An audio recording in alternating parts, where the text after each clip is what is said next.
Isang mapagpalang araw, gabi, hapon, kung saan man kayo may Cuisinatics. Welcome to another episode of Ces Quesada Cucina.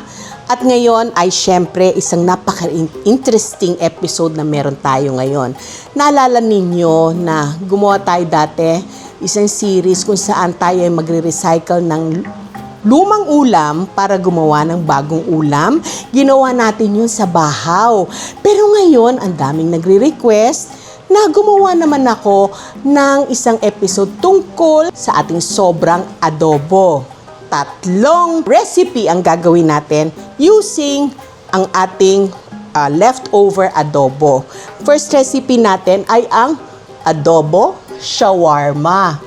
Magandang pambaon ito sa eskwela at saka sa kusina. Hindi ito authentic ha. Sabihin, imbi-invento ko lang to. Gusto ko lang i-share sa inyo. Pwede nyo rin namang kung may ibang ideas kayo.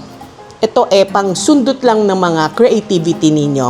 Of course, meron na tayo ditong sobrang adobo. I'm sure may kanya-kanya kayong version. Gawin ninyo yung version ninyo. Ang kakailangan natin, syempre, burrito wrapper. Para sa ating sobrang adobo, ang pwede natin gawin syempre ay chinap-chop ko na. This is pork adobo. Pwede ninyong gamitin chicken adobo o chicken pork adobo. Ang magdadala dito, lasa na shawarma dito, is of course our sauce. Ito ay mayonnaise. Pero kung meron kayong yogurt, mas maganda. Kaya lang syempre, dahil nagtitipid tayo, gagamit tayo ng mayo. Maglalagay tayo ng konting garlic. Alam nyo, ang mga Middle Eastern sauces, mahilig sila sa lemon. Konti lang naman. Lagyan natin ng salt. Lalagyan natin siya ng sugar. Yung tamis ng sugar, kayo na magtitimpla nun kasi minsan yung adobo natin maasim na dahil sa suka, di ba? Pag may maasim, ang panlaban natin ay sugar. Okay, so ngayon, i-assemble na natin. Ilalagay natin ang ating sauce dito sa ating burrito wrapper. Nabibili ninyo ito online o kaya sa inyong mga grocery. Okay? At syempre, para maglasa talaga siyang shawarma, syempre maglalagay tayo ng ating cucumber, tomatoes, adobo. Naku, ang sarap-sarap nito. Irarap na natin siya.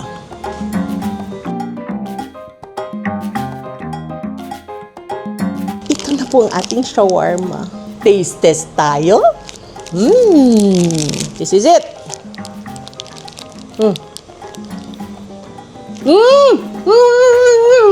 Ang sarap! Gawin nyo to sa inyong adobo. Ang sarap, sarap, sarap.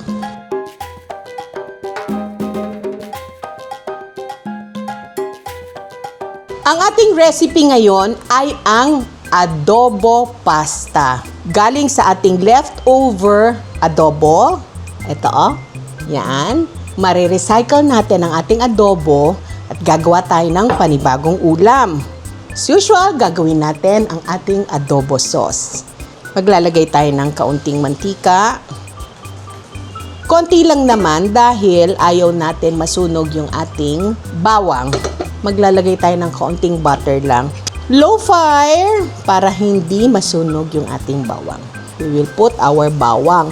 Maganda dito sa sauce na ito, yung tinustang bawang natin sa adobo plus itong bagong garlic will give it a different dimension sa ating adobo sauce. Siyempre, ilalagay natin tinadtad na adobo. Pwedeng pork adobo, chicken pork adobo, or chicken adobo. Hindi na natin to isi-season kasi adobo na siya eh. May timpla na siya. Lalagyan natin ng sarsa ng adobo.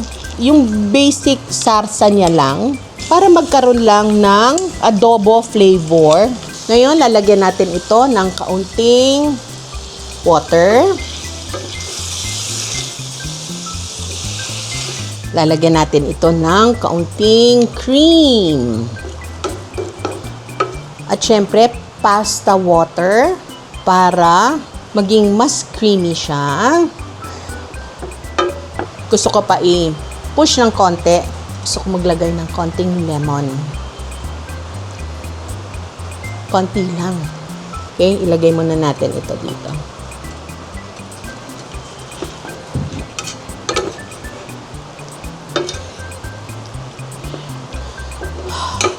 And for our plating, woo!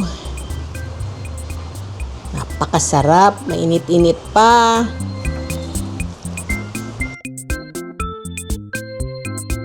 Adobo and tomatoes, they go so well together.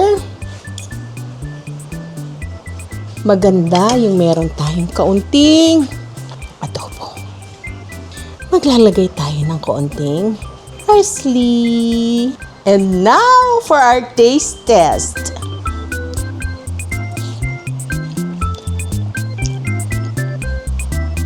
Ang sarap-sarap. Sa mga kasamahan ko sa taping, abangan nyo to. Bahala kayo, kakain muna ako.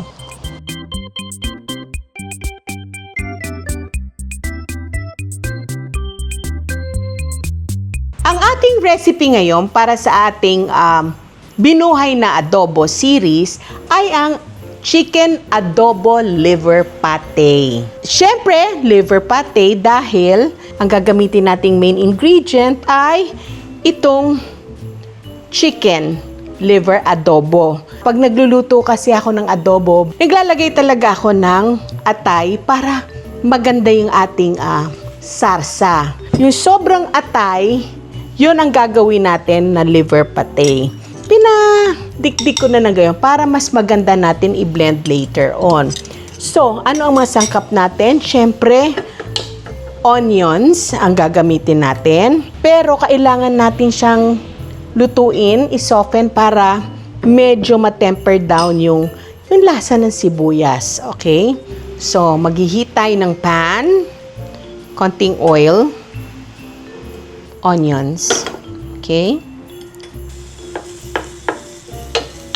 Pag nag-iba na ang kulay ng ating onions, take it out of the fire na. Ito, ayan na, oh.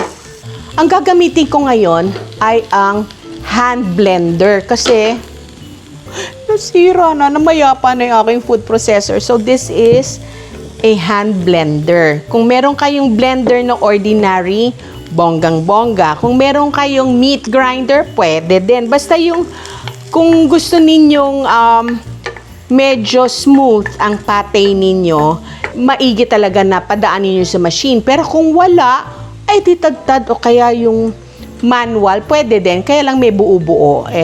Para sa ating pate, or sabi nga ng iba, liver spread, gagamit tayo ng chicken adobo liver, ang ating kaunting onions. Kailangan natin talaga ng butter dito na bonggang-bonggang butter.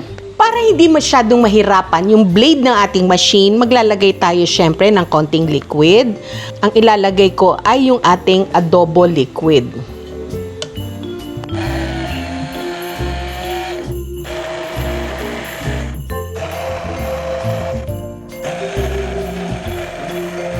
Pag ganyan na ang consistency niya, pwede na natin hanguin.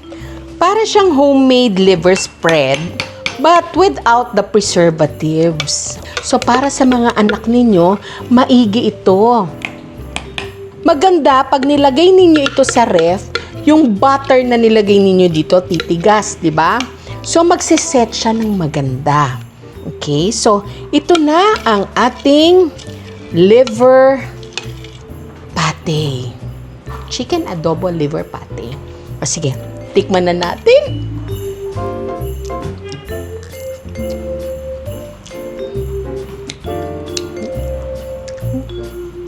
Wala akong masabi. Sarap.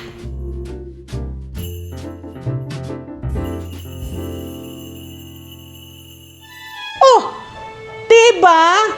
Ang haba talaga ng buhay ng adobo dahil hindi ba mga lola, mga nanay natin, kung magluto niyan talagang kaserola. Hindi na tayo magsasawa kung panay replay ng adobo dahil marami tayong pwedeng gawin sa adobo.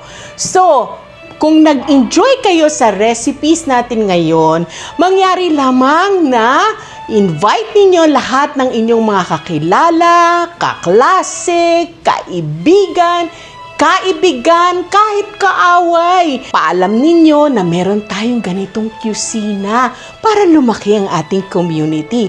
Sabihin nyo sa kanila, mag-like, subscribe, mag-comment down below para masaya tayo palagi dito. Ikaw, ako, sila, tayong lahat ay magkakaroon ng dating kahit wala tayong masyadong datong. Promise!